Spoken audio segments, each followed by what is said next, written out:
መላእክት ካመሰግኗት እኔና እናንተ ብናመሰግናት ይደንቃል እንዴ? እመቤታችን ከሰው ልጅ ይቅርና ከመላእክት በላይ ነች። ገና ሳትወለድ ክርስቶስን ሳትወልድ ለነቢያት እናታቸው ከሆነች እግዚአብሔርን ወልዳ እግዚአብሔር እናት አድርጓት እግዚአብሔር እናት ካደረጋት በኋላ እነሆ እናቱ ብሎ ሰጥቶኛል የእግዚአብሔር እናት ለመሆን ከበቃች ለኔ እናት የማትሆንበት ምክንያት አለ እንዴ? ለምስጋና የከፈተ ቸሩ አምላካችን በድጋሚ ስሙ የተመሰገነ ይሁን። እንደ እግዚአብሔር መልካም ፈቃድ ባለን ደቂቃ የምንማማርበት የትምህርታችን ርዕስ ደስተኛይቱ ሆይ ደስ ይበልሽ በሚል ኃይለ ቃል እንማማራለን።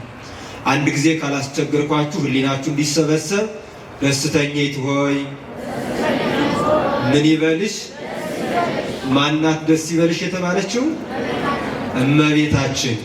የሉቃስ ወንጌል ምዕራፍ 1 ቁጥር 26 ጀምራችሁ ስታነቡ የምታገኙት ኃይለ ቃል ነው።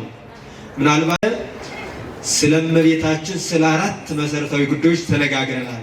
ምናልባት ያላችሁ ካላችሁ ታስተውሱ ከሆነ እንዳትረሱ። ቅድስት በሚል ርዕስ አንስተን ቅድስት ማለት ምን ማለት ነው ብለን ተርጉመን አመስጥረን አንደኛ ቅድስት ማለት ንጽሕት ማለት እንደሆነ ንጽሕናዋን በሚገባ ሊቃውንቱ መጽሐፍ ቅዱሱ የተናገረውን እመቤታችን ታብሶ የሌለባት ንጽሕት ዘር እንደሆነች አይተናል። ሁለተኛ ደግሞ ቅድስት ማለት ክብርት ማለት እንደሆነ ከተረጎምን በኋላ የእመቤታችን ክብር ወደ ጽራሬ ወደ ሰማይ እስከ ጽራሬያ ወደ ታች እስከ በርባሮስ በአድማስና በናጌር የማይወሰን የልጇ መለኮት በተዘረጋበት ሁሉ የእሷን ክብር የተዘረጋ እንደሆነ የልጇ ስም በሚጠራበት ሁሉ የእሷን ስም እንደሚጠራ የልጇን ስም ጠርተን የእሷን ስምም ሳንጠራ እንደማንቀር ስሟን ከስሙ መለየት እንደማንችል በመጽሐፍ ቅዱስ በሊቃውንቱ በትርጓሜ አይተናል። ሶስተኛ ቅድስት ማለት ጽኒት ማለት እንደሆነ ጽኒት ማለት ደግሞ በድንግልና ለዘላለም የጸነች ከመጽነሷ በፊት ድንግል፣ በጸነሰች ጊዜ ድንግል፣ ከጸነሰች በኋላ ድንግል፣ ከመውለዷ በፊት ድንግል፣ በወለደች ጊዜ ድንግል፣ ከወለደች በኋላ ድንግል፣ ዘላለማዊት ድንግል። ድንግል በክሌ እናትነትን ከድንግልና ድንግልናን ከእናትነት አስተባብራ የያዘች ይዛ የተገኘች እንደሆነች በሰፊው ዘላለማዊ ድንግልናዋን በመጽሐፍ ቅዱስ በትርጓሜ በሊቃውንት ድርሰት አይተናል። አራተኛና የመጨረሻው ልዩ እንደሆነች ልዩ ያደረጋት ደግሞ እናትም ድንግልን ልጅ ታቅፋ ነገር ግን ድንግል ናት። ድንግል ሁና ደግሞ ልጅ ታቅፋለች። ድንግል ሁና ደግሞ ሀሊበ ድንግልናን አስገኝታለች። ይህንን በተመለከተ ስለእመቤታችን ዘላለማዊ ክብር፣ ስለእመቤታችን ዘላለማዊ ንጽሕና፣ ስለእመቤታችን ዘላለማዊ ድንግልና፣ ስለእመቤታችን ልዩነት አይተናል። ከዚያም አንጻር ነው ዛሬም ተከታታይ ትምህርት ይሁን ተብሎ አሁንም ነገረ ማርያምን እንድንቀጥል ክቡር መምህራችን በጋበዙኝ መሰረት በነገሩኝ መሰረት አሁን ደግሞ ከቻል ከዚያም በላይ አተበቀር 4 ትርጓሜዎችን እናያለን። የትምህርታችን ርዕስ ምንድን ነው? ደስተኛይቱ ሆይ ምን ይበልሽ? ደስ ይበልሽ። ይሄ ቃል የመጀመሪያ ቃል ነው። የመጀመሪያ ያደረገው የትኛው ቃል ነው ካላችሁኝ ደስተኛይቱ ሆይ ያለው ነው። እመቤታችን ከመበሰሯ በፊት ብስራተ መላክን ከመስማቷ በፊት ቅዱስ ገብርኤል ሌሎችንም ቅዱሳን አብስረዋል። ግን ደስተኞች ሆይ ብሎ አይደለም ያበሰራቸው። ደስ ይበላችሁ ብሎ ወደፊት ያለውን ደስታቸውን ነው የነገራቸው።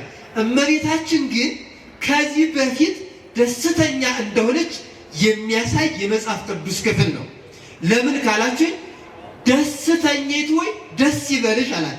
ይህን ቃል የተናገረው ደግሞ ቅዱስ ገብርኤል ነው። ቅዱስ ገብርኤል ይህን ቃል የተሸከመ የእግዚአብሔር ታማኝ አገልጋይ ስለሆነ ነው። የማን ታማኝ አገልጋይ ስለሆነ ነው? የእግዚአብሔር ታማኝ አገልጋይ ስለሆነ ነው። አሁን ታማኝ አገልጋይ ስለሆነ የሰው ልጅ ሊሸከመው የማይችለው ምስጢር የሰው ልጅ ሊችለው የማይችለው ምስጢር ለገብርኤል ነገረ። ገብርኤል ደግሞ ከፍጥረታት ልዩ ለሆነችው ማንም ሊሰማው የማይችለው መስማትን ብቻ ሳይሆን ሊሸከመው የማይችለው ድንግል ማርያምን አመጣና እነሆ ትጸንሻለሽ፣ ወንድ ልጅን ትወልጃለሽ አላት። ይህንን ከማለቱ በፊት ግን ምልዕተ ጸጋ ምልዕተ ክብር፣ ጸጋ ሰማያዊ ጸጋ ምድራዊ። አስቡ፣ ጸጋ ሰማያዊ ክርስቶስን ጸንሶ መውለድ ነው። ጸጋ ምድራዊ ደግሞ በምድራውያን ዘንድ ክብርን ማግኘት ነው። ክብሯ ደግሞ መልዕልተ ፍጡራን መሆን ነው። ምን መሆን ነው? መልዕልተ ፍጡራን። ፍጡራን የተባሉ ደግሞ ከመላእክት ጀምሮ እስከ ደቂቀ አዳም ያሉት ፍጥረታት ናቸው። ከአራዊት ከእንስሳት ጀምሮ ያሉት ናቸው። እመቤታችን ከሰው ልጅ ይቅርና ከመላእክት በላይ ነች። ከማን በላይ ነች? ከመላእክት በላይ ነች። ለምን ሆነች? በኋላ እናየዋለን።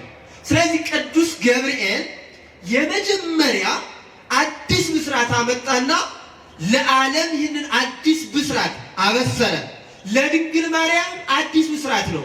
ለዚያም ነው ይሄ እንዴት ሊሆን ይችላል ብላ የጠየቀችው። ይሄ ቃል ሁለት ነገሮችን ያሳየናል። ይሄ እንዴት ሊሆን ይችላል የሚለው ባለፈው እንደነገርኳችሁ ለእመቤታችን የዘላለማዊ ድንግልና ማስረጃ የመጽሐፍ ቅዱስ ክፍል ነው። ለምን ካላችሁ ይሄ እንዴት ሊሆን ይችላል ያለችው ሐሳብ እንደሌለባት በሐሳብ ሳይቀር ድንግል እንደሆነች የሐሳብ እንኳን እንዳልነበራት የሚያሳይ የመጽሐፍ ቅዱስ ክፍል ነው። ሐሳብ ቢኖራት መቼ ከማን ልትል ትችል ነበረ። ግን ሐሳብ ስለሌለባት ይሄ እንዴት ሊሆን ይችላል አለች። አንደኛ። ሁለተኛ እንዴት ሊሆን ይችላል ያሰኛት ደግሞ እሴት ያለ ወንድ ዘር ልትጸንስ በፍጹም አትችልም። ምድርም ያለ ዘር ልታበቅል አትችልም። ከዚህ አንጻር ያለ ወንድ ዘር ትወልጃለሽ ሲላል ይሄ እንዴት ሊሆን ይችላል አለ። ያን ጊዜ አንቺ በግብረ መንፈስ ቅዱስ ትጸንሻለሽ። በማን ትጸንሻለሽ? በግብረ መንፈስ ቅዱስ። ተመልከቱ፣ በመንፈስ ቅዱስ ስራ ትጸንሻለሽ አለ። ያን ይኩነኒ በከመ ትቤለኒ፣ እንዳልከኝ ይሁንልኝ ይደረግልኛል። ይህን ጊዜ የድነት መንገድ ተጀመረ። የምን መንገድ ተጀመረ? የድነት መንገድ ተጀመረ። ቃሏን ምክንያት አድርጎ አካላዊ ቃል ኢየሱስ ክርስቶስ ተጸነሰ። ሁለተኛ ቅዱስ ገብርኤል ሲወለድ ለእረኞች ብስራትን አበሰረ። እነሆ ደስታ ተወልዶላችኋል አለ። እርሱ ከዚህ ለእረኞች ሲያበስር ክርስቶስ ደግሞ ከላይ ከአባቱ ጋር እንዘያሐጽጽ እመንበረ ስብሐቲሁ ከአባቱ ዙፋን ሳይለይ ከአባቱ ሕልውና ሳይለይ ተጸውረ ውስተ ከርሰ እሙ ድንግል በእናቱ ማህፀን ተጸነሰ፣ በእናቱ እቅፍ ተያዘ። ከዚህ ለእረኞች ያበስራል። ከዚያ ደግሞ ሂዶ ይሰግዳል። ለእረኞች ማብሰሩ ብቻ አይደለም፣ ለእረኞች ደስታ ይገባቸዋል ሲል ለእረኞች ብቻ አልነበረም ደስታው፣ ለእሱም ጭምር ደስታ ነበረ። ለእሱም ጭምር ምን ነበረ? ደስታ ነበረ። ለምን? መላእክትን በአጭር ቁመት በጠባብ ደረት ተወስኜ ታዩኛላችሁ ብሏቸው ነበር እና ያንን ቀን ተስፋ ያደርጉ ነበረ። ለዚያ ቀን ደግሞ ይደርሱ ዘንድ ክርስቶስን በጭኖቿ ታቅፋ ጡቶቿን እያጠባች በስጋ ተገልጦ ይታይ ዘንድ ምክንያቱ ማናት? ድንግል ማርያም። ቅዱስ ቄርሎስ ምን ይላል መሰላችሁ? የማይታይ እግዚአብሔር ለመላእክት የማይታይ እግዚአብሔር ስጋ ለብሶ ስጋን ተዋህዶ ለመላእክት ታየ። ለማን ታየ? በደንብ ስሙ። ኪሩቤል እግዚአብሔርን ተሸክመውት ይኖራሉ። ተሸክመውት የኖሩትን እግዚአብሔር ግን አይተውት አያውቁም። ያዩት መቼ ነው? ድንግል ማርያም በጭኖቿ የተሸከመችው ዕለት። ያኔ ነው ድንግል ማርያም በጭኖቿ ተሸክመው ቆጽለ በለስ አልብሰው ያን ጊዜ መላእክት መጥተው አዩት። ለዚያ እኮ ነው ስብሐት በምድር ምስጋና ይሁን በሰማይ ምስጋና ይሁን ብለው ከመቤታችን ጭሌ ሳለ መላእክት መጥተው ዘመሩ። ያቺ ተመልከቱ፣ የእመቤታችን ጭኖች ጽራርያምን ሆነች። ማንን ሆነች? ጽራርያምን ሆነች። ሌላው የሚደንቀው ቅዱስ ገብርኤል በእርገቱ ጊዜ ደግሞ ክርስቶስ ሲያርግ እንዲህ ያለ ቅዱስ ገብርኤል ቅዱስ ያሬድ እንደነገረን ጸርሐ ገብርኤል በአብይ ቃል ገብርኤል በታላቅ ቃል ጮኸ እንዘ ይብል እንዲህ ብሎ ወፃው ተቀበሉ መጻ አምላክ ወልደ አምላክ ለቢሶ ሥጋ ማርያም ወፄዎ ነፍሳተ ሁሉ አለ። የማርያምን ሥጋ ለብሶ ነፍሳትን ከሲኦል አውጥቶ ማርኮ መጥቷልና መላእክት ውጡ ተቀበሉ አለ። ምን አለ? ውጡ ተቀበሉ። ይህንን ምስራት ደግሞ ለመላእክት አሁን የሚያበስር ቅዱስ ገብርኤል ነው ማለት ነው። ስለዚህ ቅዱስ ገብርኤል እመቤታችን ደስተኛይቱ ሆይ ደስ ይበልሽ አላት። ምኒቱ ሆይ ምን ይበልሽ? ደስተኛይቱ ሆይ ደስ ይበልሽ። አንደኛ ደስተኛይቱ ሆይ ያሰኛል። አንደኛ ትንቢተ ነቢያት ማለት አልኳችሁ። ትንቢተ ነቢያት ነቢያት በተለያየ መንገድ ስለ እመቤታችን ተናግረዋል። በብዙ ህብረ ምሳሌ መስሏታል። ብዙ ህብረ ትንቢት ተናግረውላታል። እርሷን በብዙ ህብረ ምሳሌ ሲመስሉ ከእርሷ የሚወለደው ልጇንም በብዙ ህብረ ምሳሌ መስለውታል። ለእርሷ ብዙ ህብረ ትንቢት ተናግረዋል። ለእርሷ ብዙ ህብረ ትንቢት እንደተናገሩ ከእርሷ ለሚወለደው ለልጇ ብዙ ህብረ ትንቢት ተናግረዋል። ለዚህ ታላቁ ሊቅ የቤተ ክርስቲያናችን ሊቅ ቅዱስ ኤፍሬም ተፈሥሒ ኦ ቤተልሔም ሀገሮሙ ለነቢያት የነቢያት አገረ ትንቢታቸው ቤተልሔም ወይ ደስ ይበልሽ። ማን ደስ ይበልሽ? የማን አገራቸው? የነቢያት አገረ ትንቢታቸው ቤተልሔም ወይ ደስ ይበልሽ። ቤተልሔም የተባለች እመቤታችን ሀገረ ትንቢታቸው የነቢያት የትንቢት አገራቸው ድንግል ማርያም ነበረች። ይህም ብቻ አይደለም። ቅዱስ ኤፍሬም ተፈሥሒ ኦ ንጽሕት ዜናሆሙ ለነቢያት የነቢያት ዜና ትንቢታቸው ንጽሕት ማርያም ሆይ ደስ ይበልሽ ብሏል። ተመልከቱ። ነቢያት ስለ እመቤታችን ከሩቅ ነው አይተው ስለ እመቤታችን ዘላለማዊ ድንግልና፣ ስለ እመቤታችን ንጽሕና፣ ስለ እመቤታችን ክብር መስክረዋል። ነቢያት ከሩቅ ነው ተመለከቷትና፣ ተመልከቱ ነቢያት የፈለጓት መድኃኒት ይህች ናት አለ ቅዱስ ጴጥሮስ። ማን የፈለጓት መድኃኒት? ማን የፈለጓት? እሷ ማን ናት? ይኸውልህ ነቢያት የፈለጓት መድኃኒት አለ። ነቢያት የፈለጓት መድኃኒት ከሆነች እኔ ፈልጌ መድኃኒት ባደርጋት ታንስብኛለች ወይስ ትበዛብኛለች? ትበዛብኛለች አይደል?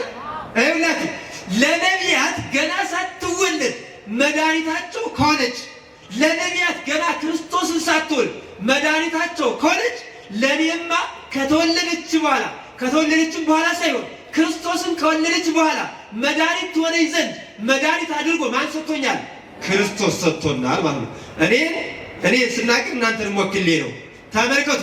ለነቢያት እናታቸው ከሆነች ገና ሳትወለድ ክርስቶስን ሳትወልድ ለነቢያት እናታቸው ከሆነች እግዚአብሔርን ወልዳ እግዚአብሔር እናት አድርጓት እግዚአብሔር እናት ካደረጋት በኋላ እነሆ እናቱ ብሎ ሰጥቶኛል። የእግዚአብሔር እናት ለመሆን ከበቃች ለእኔ እናት የማትሆንበት ምክንያት አለ እንዴ? የለም። ለማን መጀመሪያ ለማን እናት ሆናለች?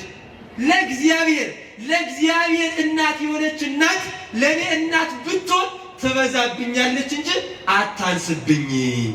ለእግዚአብሔር እናት የሆነችውን እናት እኔ እናት ባደርጋት ጥያቄ ውስጥ የሚያስገባው የሚያስነሳው ጥያቄ ምንድን ነው? የሚያወዛግብስ ጥያቄ አለው ወይ? የለውም። ተመልከቱ። ይህ ብቻ አይደለም። ነቢያት ተስፋ አድርገዋታል። ነቢያት ተስፋ አድርገዋት የዘሩትን የትንቢት ዘር ያጨዱባት ከሆነች እኔ ተስፋ አድርጌ መንግሥተ ሰማያት ብገባባት ይደንቃል እንዴ? አይደንቅም። ይህ ብቻ አይደለም። ነቢያት ክርስቶስን ያዩ ዘንድ እርሷን መጽሔት አድርገዋታል። ክርስቶስን ያዩ ዘንድ እርሷን ሰሌዳ አድርገዋታል። ምክንያቱም ክርስቶስ የተጻፈባት ሰሌዳ ናትና። ኦ ከርስ ዘቦቱ ተጽፈ መጽሐፈ ግዛንነ ለሁሉ ዓለም ሱሪቱስ የሚባል ሊቅ ለዓለም ሁሉ የነጻነት ደብዳቤ ክርስቶስ ለተጻፈባት ማኅፀን አንክሮ ይገባል አለ። ክርስቶስን ያነበቡባት ሰሌዳ ድንግል ማርያም፣ ክርስቶስን ያዩባት መጽሔት ድንግል ማርያም፣ ክርስቶስን ያገኙባት ሀገር ድንግል ማርያም፣ ከሞት ወደ ሕይወት የተሸጋገሩባት መሰላል ድንግል ማርያም፣ ድንግል ማርያም ክርስቶስን ይለብሱ ዘንድ ልብስ ክርስቶስ የተሰራባት የሸማኔ ጉድጓድ ድንግል ማርያም። ለምን ካልከኝ ሊቁ ማነው? ነቢዩ ኢሳይያስ እስመ አልበስከኒ ልብሰ ሕይወት ወከደንከኒ ክዳነ ሐሴት፣ የመዳንን ልብስ አለበስከኝ የመዳንን መጎናጸፊያ አጎናጸፍከኝ አለ። ይህንን ሊቁ ሲተረጉመው ልብስ ዘይተአምነ ወክዳን ዘይተፈትለ ውእቱ ኢየሱስ ክርስቶስ፣ ያልተፈተለ መጎናጸፊያ ያልተሰራ ልብስ እርሱም ኢየሱስ ክርስቶስ ነው። ያልተፈተለ መጎናጸፊያ ያልተሰራ ልብስ ኢየሱስ ክርስቶስ ማለት ማለት ነው። የሰው እጅ ያልሰራው መሰራቱ ከሰማይ አለ ታላቁ ሊቅ አባ ሕርያቆስ። ይህ ማለት በግብረ መንፈስ ቅዱስ የተወለደ በዘር በሩካቤ ያልተወለደ ልብሳችን ክርስቶስ፣ መጎናጸፊያችን ክርስቶስ፣ አክሊላችን ክርስቶስ፣ ሁለንተናችን ክርስቶስ፣ ሁለንተናችን የሆነውን ክርስቶስን የወለደችልን ማናት? ድንግል ማርያም። በደንብ ስሙ። ልብስ ክርስቶስን ለነቢያት ካለበሰቻቸው፣ መጎናጸፊያ ክርስቶስን ለነቢያት ካጎናጸፋቻቸው ለኔ ብታለብሰኝ፣ ለኔ ብታጎናጽፈኝ ይደንቃል እንዴ? ይደንቃል? አይደንቅም። ይሄን ብቻ አይደለም። ለነቢያት የገነት በር ተዘግቶባቸው ነበር። ብዙ መከራ ተቀበሉ። እነ ኢሳይያስ በመስቀል ተሰቀሉ። እነ ኤርምያስ በድንጋይ ተወገሩ። ብዙ ቅዱሳን መከራ ተቀበሉ። ነገር ግን የገነት በር ተዘግታ ነበረ። ያ ቅድስናቸው፣ ያ የተቀበሉት መከራ በእደ እግዚአብሔር ለመያዝ አብቅቷቸዋል እንጂ ያ ቅድስናቸው የገነትን በር መክፈት አልቻለም። ያ የተዘጋው የገነት በር የተከፈተ በማን ምክንያት ነው? በድንግል ማርያም። ለነቢያት የተዘጋው በር በድንግል ማርያም ምክንያት ከተከፈተ ለኔም የሚዘጋብኝ የገነት በር በማን ምክንያት ይከፈታል? በድንግል ማርያም። ይህም ብቻ አይደለም። ለነቢያት የተዘጋው የገነት በር በድንግል ማርያም ምክንያት ከተከፈተልን በድንግል ማርያም ምክንያት በኃጢአታችን የተዘጋው የእግዚአብሔር የቸርነት በር ምን ይላል? ይከፈታል ማለት ነው። ይህም ብቻ አይደለም። በድንግል ማርያም ምክንያት ነቢያት ከነበሩበት የኃጢአት አሮንቃ ከወጡ፣ በድንግል ማርያም ምክንያት ካለንበት የኃጢአት አሮንቃ ምን ይላለን? መውጣት እንችላለን። ማንን አማላጅ አድርገን? ድንግል ማርያም። ቅዱስ ኤፍሬም ምን አለ? በእንተ ሔዋን ኃጢአተ ገነት፣ በሔዋን ምክንያት የገነት በር ተዘጋ። ወበእንተ ማርያም ድንግል ተርወ ለነ ዳግመ፣ በድንግል ማርያም አማካኝነት ተከፈተልን። በማን ምክንያት? በድንግል ማርያም ምክንያት። ስለዚህ ትንቢተ ነቢያት ለድንግል ማርያም ደስታዋ ነው። ደስተኛይቱ ወይ ካሰኛት አንዱ ምንድነው አልኳችሁ? ትንቢተ ነቢያት በሉ እንጂ። ትንቢተ ነቢያት ደስተኛይቱ ወይ ካሰኟት አንዱ ነው። ምሳሌ ነቢያት ደስተኛይቱ ወይ ካሰኟት አንዱ ነው። የነቢያትን ትንቢት በሰፊው ያልነገርኳችሁ ባለፈው ሳምንት ስነግራችሁ ስለነበር ነው። ምሳሌ ነቢያት አንድ ምሳሌ ልንገራችሁ፣ እንደው ያኔ ካልጠቀስኩላችሁ። ሰሎሞን እንዲህ ብሏታል። በነገራችን ላይ ስለ እመቤታችን ምሳሌ ሲመሰል በሚመስል ምሳሌ ነው፣ በማይመስል ምሳሌ አልተመሰለም። ንጉሥ ሰሎሞን ከሊባኖስ እንጨት አልጋን ሰራ።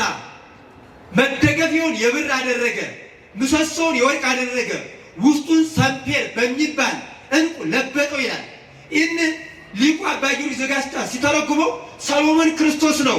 ከሊባኖስ እንጨት አልጋውን ሰራ ማለት ዙፋን ድንግል ማርያምን ሊባኖስ ከተሰኙ ከሐናና ከኢያቄም ፈጠረ። ወይም ደግሞ ዝቅ ብለን ከአዳምና ከሔዋን ድንግል ማርያም ፈጠረ። ተመልከቱ። መደገፊያውን የብር አደረገ። መደገፊያው የተባሉ እነ አብርሃም እነ ይስሐቅ ናቸው። ምሰሶውን የወርቅ አደረገ። ምሰሶው የወርቅ የተባለ የድንግል ማርያም ንጻ ድንግልናዋ ነው ብለው ተርጉሞታል። ውስጡ ንጡፍ በእብነ ሰምፔር፣ ውስጡ ደግሞ ሰምፔር በሚባል ዕንቁ የተለበጠ ነው ይልና ይሄ ሰምፔር የሚባለው ዕንቁ ከሩቅ ያለውን ይስባል። የድንግል ማርያም ንጽሕና መላእክትን ስቧል፣ ነቢያትን ስቧል። ነቢያትን ብቻ አይደለም፣ መላእክትን ብቻ አይደለም፣ እግዚአብሔርን ስቧል። ማንን ስቧል? እግዚአብሔርን ስቧል። ተመልከቱ። እግዚአብሔርን መሳብ የቻለ ንጽህና ነው። እግዚአብሔርን መሳብ የቻለ ንጽህና ነው። የእግዚአብሔር ዓይን ያረፈበት ንጽህና ነው። የእግዚአብሔር ዓይን ሲያርፍበት ተመልከቱ። ለእግዚአብሔር ዓይን የበቃ ንጽህና ነው የተሸከመችው። ንጽህናዋ ከመላእክት በላይ ነው። ተመልከቱ።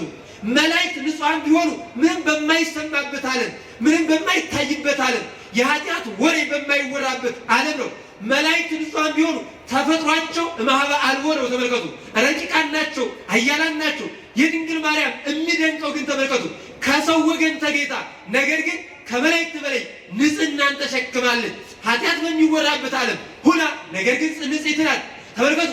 በዚህ ዓለም ተቀምጣ ድንግል ማርያም ግን በሰማይ ከሚኖር ከመላእክት በላይ ንጽህና አላት። ይህም ብቻ አይደለም። ሰሎሞን ብሏት አልመሰላችሁ? የታጠረች ገነት፣ የታተመች ጉድጓድ አለ። ለምን ይህንን አለ ካላችሁ ተመልከቱ። በገነት ምን አለ? ተክል አለ። ይህንን አባ ጊዮርጊስ ዘጋስጫ ሲተረጎመው ምን ይትረከብ በኀበ ገነት፣ በገነት ምን ይገኛል? አኮኑ ፍሬ አስቃል ጥዑም፣ በጓሮ ወይም በገነት የሚገኘውማ ጣፋጭ ፍሬ ነው ይልና ምን ውእቱ ፍሬ አስቃል ጥዑም፣ ጣፋጭ ፍሬ ምንድን ነው? ዘእንበለ ኢየሱስ ክርስቶስ ፍሬ ድንግልና ለእሙ ድንግል። ጣፋጭ ፍሬ ያልኩማ የእመቤታችን የድንግልናዋ ፍሬ ኢየሱስ ክርስቶስ ነው ይላል። የእመቤታችን የድንግልናዋ ፍሬ ማን ነው? ኢየሱስ ክርስቶስ ነው። ከዛ ተመልከቱ። የታተመች አዘቅት አለ። ምን ማለት ነው? በታተመች አዘቅት ምን ይገኛል? ምን ይትረከብ በኀበ አዘቅት፣ በጉድጓድ ምን ይገኛል? አኮኑ ማይ ጥዑም፣ ጣፋጭ ውሃ ይገኛል ካለዋ ምን ውእቱ ማይ ጥዑም፣ ጣፋጭ ውሃ ምንድን ነው? ዘእንበለ ኢየሱስ ክርስቶስ ዘይቤ በወንጌል ዘጸማ ይምጻ ሀቤ ወይስተይ፣ በወንጌል የተጠማ ሰው ቢኖር ወደ እኔ ይምጣ ይጠጣ ያለው ኢየሱስ ክርስቶስ ነው ተርጎታል። ስለዚህ ትንቢተ ነቢያት የእመቤታችን ምኗ ነው አልኳችሁ? ደስታዋ ነው። ሁለተኛ የተወለደችበት ዕለት ደስታዋ ነው። የተወለደችበት ዕለት ምንድን ነው አልኳችሁ? ለምን ደስተኛ አደረጋት? አንድ ባይታዊ እመቤታችን እንዲህ ብሎ ጠየቃት። እናቴ ሆይ ከበዓላቶችሽ ሁሉ የትኛውን ትወጃለሽ ብሎ ጠየቃት።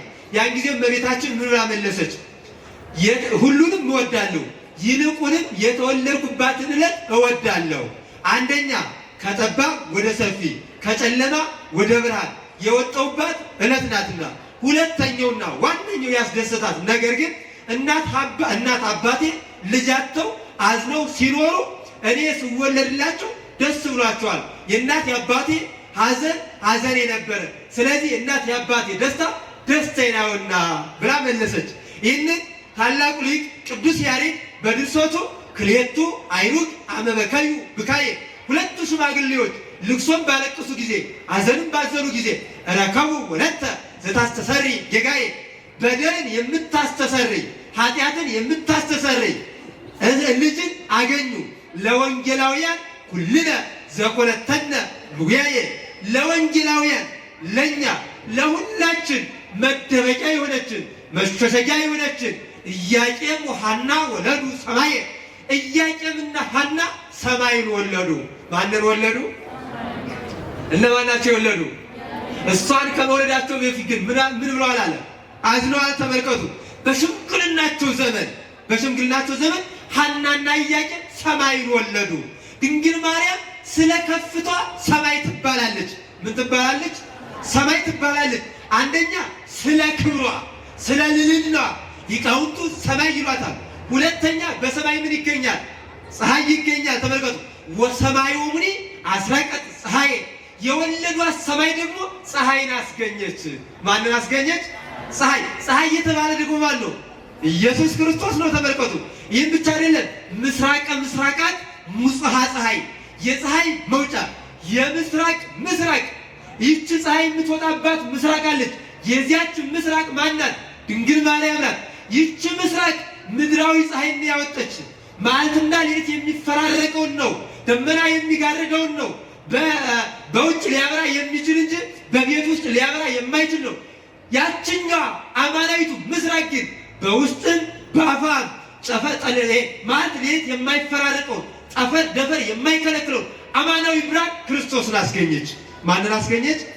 ይኸውላችሁ ለዚህ እኮ ነው ቅዱስ ኤፍሬም ለእለ ይነብሩ ውስተ ጽልመት ወጽላሎተ ሞት ብርሃን አቢይ ሰረቀ ላዕሌሆሙ፣ በክደት ጨለማ ለነበሩት በሞት ጥላ ለነበሩት ለወገኖቻችን ታላቅ ብርሃን ወጣላቸው ይልና በክደት ለነበሩት ሃይማኖት ተሰጣቸው።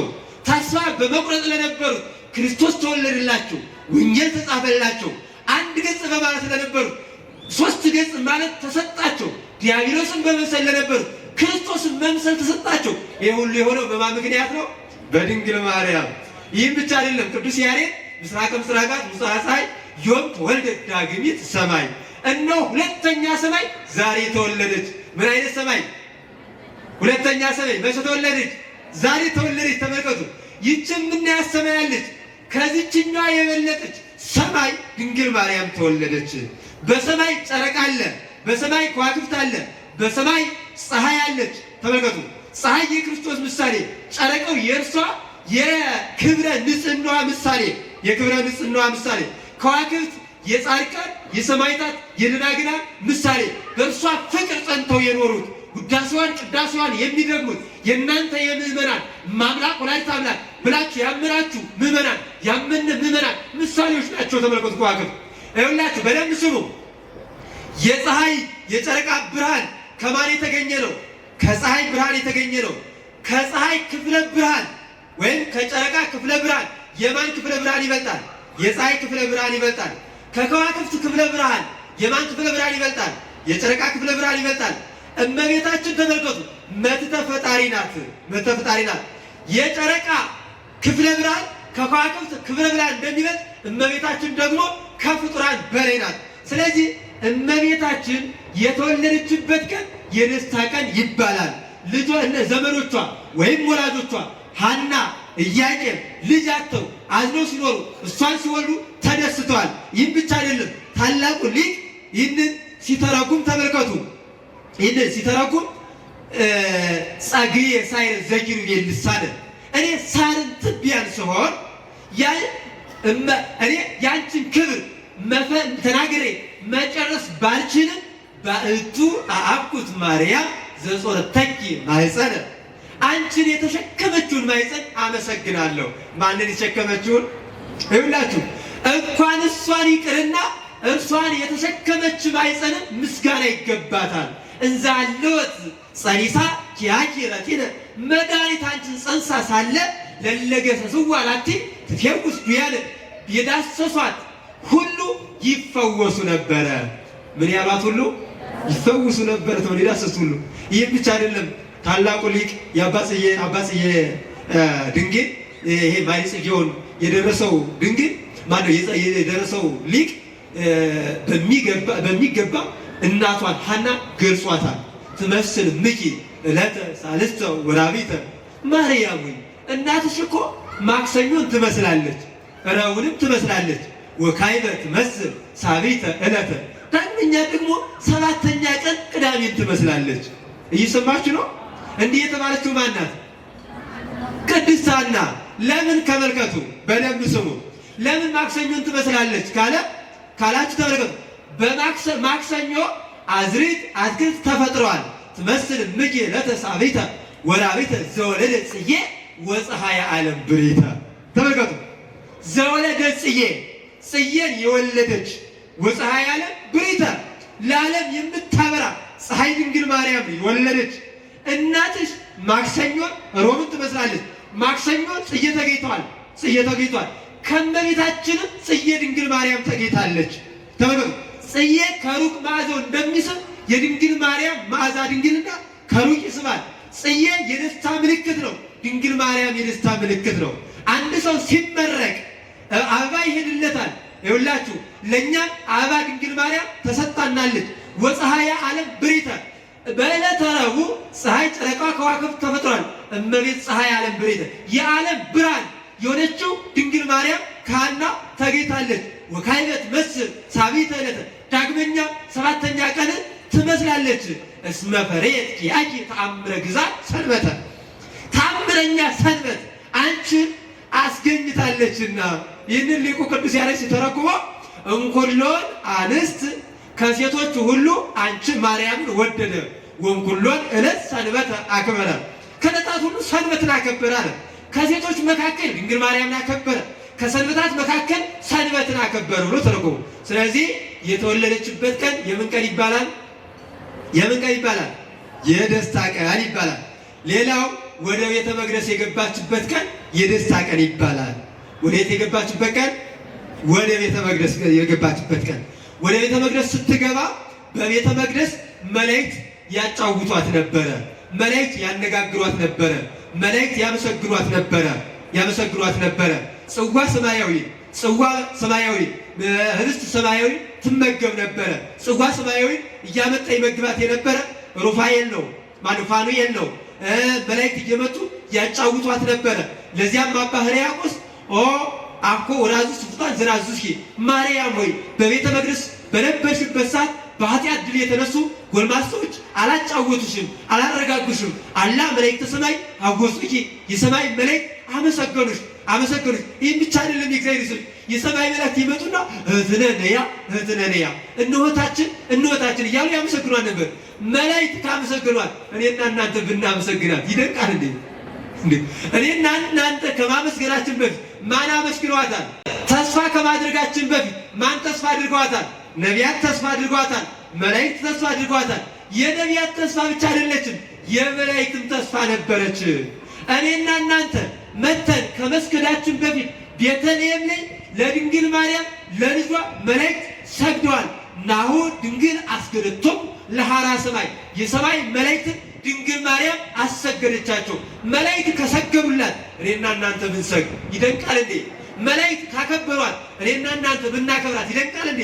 ምን መላእክት እግዚአብሔር ካከበራት እኔና እናንተ ብናከብራት ይደንቃል እንዴ? መላእክት ካመሰግኗት እኔና እናንተ ብናመሰግናት ይደንቃል እንዴ? አይደንቅም። ስለዚህ ተልእኮተ መላእክት ለእመቤታችን ደስታዋ ነው። ተልእኮተ መላእክት ምንድነው አልኳችሁ? ደስታዋ ነው። ስንት አልን አሁን? አላችሁ? እሺ ጨርሻለሁ። ይርከማችሁ። ሌላው አራተኛው የቅዱስ ገብርኤል ብስራት ደስታዋ ነው። የቅዱስ ገብርኤል ብስራት ምንድነው አልኳችሁ? ደስታዋ ነው። ነቢየ እግዚአብሔር ቅዱስ ዳዊት የተናገረው ሊቃውንት ሲተረጉሙት ነቢየ እግዚአብሔር ቅዱስ ዳዊት እንዲህ ብሎ ተናገረ። ፈለግ ዘይውዝ ያስተፌስ ሀገረ እግዚአብሔር፣ የሚፈስ ወንዝ የእግዚአብሔርን ሀገር ያስደስታል ይላል። ተመልከቱ። የሚፈስ ወንዝ የተባለ የቅዱስ ገብርኤል ብስራት ነው። አገር የተባለች ድንግል ማርያም ናት። ቅዱስ ኤፍሬም ይህንን ተርጉሞልናል። ስለዚህ የቅዱስ ገብርኤል ብስራት ለድንግል ማርያም ደስታዋ ነበረ። የቅዱስ ገብርኤል ብስራት የሚፈስ ወንዝ ይባላል። አገር ድንግል ማርያም ትባላለች። ይህም ብቻ አይደለም። ነቢየ እግዚአብሔር ቅዱስ ዳዊት እንተ ትከውን እንተ ትክል ሀበ ሰማይ እንተ ትውፍሪሃ በበጊዜያ፣ ሁልጊዜ ፍሬዋን እንደምትሰጥ ቅጠሏ እንደማይጠወልግ ትዕዝ ይሆናል ይልና ይህንን የተረጉሙት ሊቃውንቱ በወንዝ ዳር የተተከለች በቅዱስ ገብርኤል ብስራት የተበሰረች ሁልጊዜ ቅጠሏ ፍሬዋን የምትሰጥ ሁልጊዜ የምንበለው ቅዱስ ሥጋ የምንደመው የምንጠጣው ክቡር ደም ከእርሷ የተገኘ ቅጠሏ የማይጠወልግ ማለት ልምላሜ ድንግልና ለዘላለም ጸንቶ የሚኖር ብለው ሊቃውንቱ ተርጉሞታል። ስለዚህ ቅዱስ ገብርኤል ያበሰረበት ቀን ለእመቤታችን የደስታዋ ቀን ነው። አምስተኛ ክርስቶስን የወለደችበት ቀን የደስታ ቀን ነው። የምን ቀን ነው አልኳችሁ? ማንን የወለደችበት ቀን? ክርስቶስን። ይህንን ታላቁ ሊቅ ቅዱስ ኤፍሬም ምክቢተ ዝንቱ ፍስሐ እጽፍ ድርብ ደስታ ያለሽ፣ እስኪ በሉ ምን አይነት ደስታ ያለሽ? እጽፍ ድርብ ደስታ ያለሽ። አሁን እስካሁን የዘረዘርነው ደግሞ ቅዱስ ኤፍሬም በሚገባ ተረጎመ። ተመልከቱ። እስካሁን የዘረዘርነው አመጣና እጽፍ ድርብ ደስታ ያለሽ። ይህንን ሊቃውንት ሲተረጉሙት ሴቶች ልጅ ትወልዳላችሁ ሲሏቸው ደስ ይላቸዋል፣ ይልቁንም ወንድ ልጅ ሲሏቸው ደስ ይሏቸዋል። ከዚያም ባሻገር አምላክን በድንግልና ጸንሶ አምላክን በድንግልና ከመውለድ የበለጠ ደስታ አለ? የለም። ታላቁ ሊቅ ተፈሥሒ ኦ ማርያም እንተ ይተአምሪ ብእሴ፣ ወንድን የማታውቂ ማርያም ሆይ ደስ ይበልሽ ካለ በኋላ ዘጸገይኪ ለነ አሐደ እምነ ሥላሴ፣ ከሦስቱ አካል አንዱ አካል ክርስቶስን ያስገኘሽልን ማርያም ሆይ ደስ ይበልሽ። እስኪ በሉ ማርያም ሆይ ምን ይበልሽ? ደስ ይበልሽ። ይህንን ቃል እኮ መጀመሪያ እኮ የሰበከ ማን ነው? ቅዱስ ገብርኤል ነው። ገብርኤል ደስ ይበልሽ ካለ እኔና እናንተ ደስ ይበልሽ ብንል እንደው ያሳፍራል። እኔ እኮ ትውልዱ እንዴት እንዳመነው፣ እንዴት አይምሮ እንዳጣ፣ እንዴት አይምሮ እንደተበላሸ ሰው እንዴት ማገናዘብ ያቅተዋል? ሰው ከገብርኤል መብት ይቻላል እንዴ? አይቻልም እኮ። ገብርኤል ደስተኝት ወይ ብሎ ካመሰገናት እኔና እናንተ ደስተኝት ወይ ብለን ልናመሰግናት ይገባል። ይህም ብቻ አይደለም።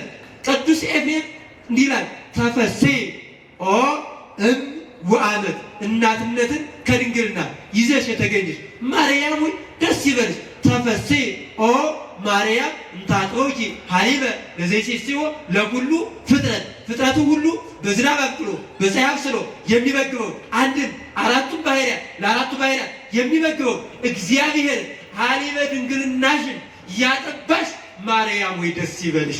ይህ ብቻ እኮ አይደለም። ተፈሥሒ ድንግል ወሰማይ፣ ድንግል እናት ሰማይ ምድር የሆንሽ ድንግል ማርያም ደስ ይበልሽ። ይህ ብቻ አይደለም እኮ።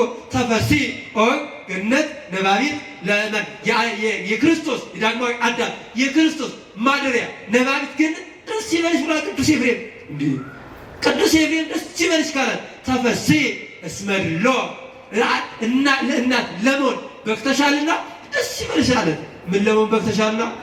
እናት ለመሆን። ተመልከቱ፣ እናት ለመሆን ከመብቃት የበለጠ ክብር አለ እንዴ? ያውን ደግሞ የማን እናት?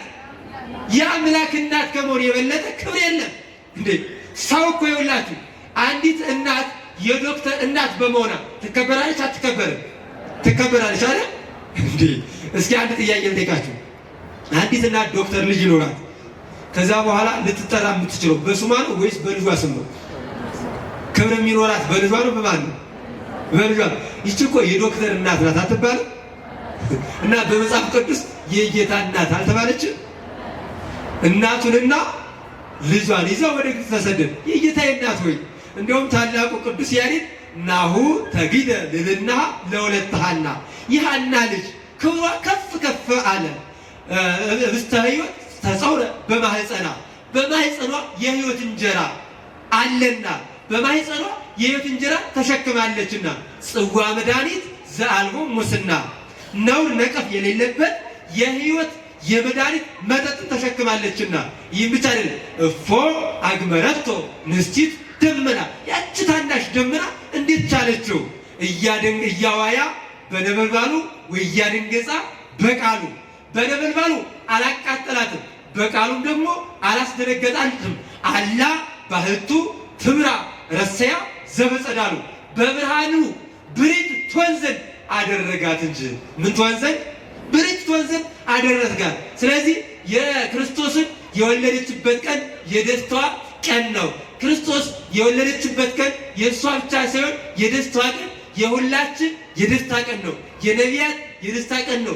የመላእክት የደስታ ቀን ነው። የደቂቀ አዳም የደስታ ቀን ነው። የሁሉም የደስታ ቀን ነው። የአይምሮ ግዛት ያለን ፍጥረታት ብቻ ሳይሆን አይምሮ ግዛት የሌለባቸው የሌላቸው የአራዊት የእንስሳት ሳይቀር የደስታ ቀን ነበረ። ማንን የወለደችበት ቀን? ክርስቶስን የወለደችበት። ያን ተመልከቱ፣ ምስጢር ተገለጸ፣ የማይታየው ታየ፣ የማይዳሰው ተዳሰሰ፣ ሰማያዊ ምስጢር ተገለጸ። ስለዚህ ታላቁ ሊቅ ተፈሥሒ ፍሥሕት ኦ ምልዕተ ጸጋ፣ ምልዕተ ጸጋ ምልዕተ ክብር፣ ደስተኛይት ሆይ ደስ ይበልሽ። ደስተኛይት ሆይ ምን ይበልሽ? ደስ ይበልሽ። በጣም የሚገርመው ስድስተኛው የእመቤታችን ደስታ የዕረፍቷ ቀን ነበረ። የምኗ ቀን? ልጇ ላሳርፍሽ መጥቻለሁ አለ። በትርጓሜ እንደሚነገረን ያኔ አንተን ያክል ሰማይና ምድር የማይወስኑን አንተን ወልጄ እንዴት እንደው ትንሽ አልቆይም አለችው። ያንቺን መሞት ተስፋ የሚያደርጉ ነፍሳት አሉ ሲላት፣ ያን ጊዜ ምንድን ነው ያለችው? ይህስ ከሆነ እንኳን አንድ ጊዜ ስንት ጊዜ? 7 ጊዜ ምን አስደሰታት። ተመልከቱ፣ የኛ እርሷን ደጅ መጽናት፣ የኛ እርሷን ተስፋ ማድረግ፣ የእሷ ለእኛ መሞት ለእርሷ ደስታዋ ነበረ። ስለዚህ ይህንን ሊቃውንቱ ተረጎሙልን። ስለዚህ ደስተኛይት ሆይ ምን ይበልሽ? ደስ ይበልሽ። የእመቤታችን ደስታዋ ደስታችን ነው። የነቢያት ደስታቸው ደስታችን ነው። የሐናና የኢያቄም ደስታዋ ደስታችን ነው። የመላእክት ደስታ ደስታችን ነው። የዓለም ደስታ ደስታችን ነው። የእንስሳት የአራዊት ደስታ ደስታችን ነው። የእኛ ደስታ ደግሞ የእነሱ ደስታ ነው። የእመቤታችን ደስታ ደስታችን ነው። የእኛ ደስታ ደግሞ የማን ደስታዋ ነው? የእመቤታችን። ይቆየ